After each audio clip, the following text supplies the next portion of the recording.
So in this video I'm going to show you guys how to change your YouTube password on your phone. So let's get started right away.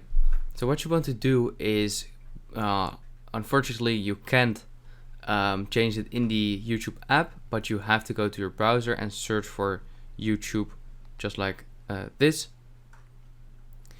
And yeah, once you're here, you basically just want to click on these two A's for your iPhone on the top left corner, and on Android I think it's just 3 dots at the top right corner, and then you want to request the desktop website.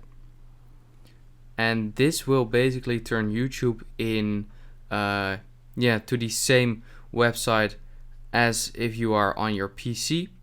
And what you want to do is you want to scroll or zoom in to your profile picture at the top right corner and click on it. And right here you want to open up the settings. Just like this, zoom a bit out.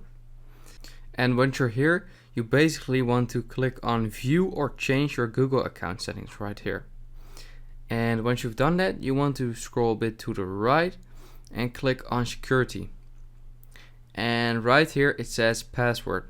So what you want to do is click on that, and this will ask for your current password. So I'm going to fill that in right now.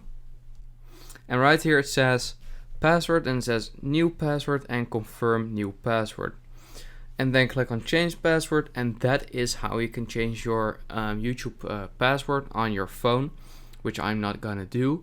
But yeah, that's it. So I hope this video helped you out. Please leave a like and let me know in the comments if it worked, and I'll see you next time. Have a good day.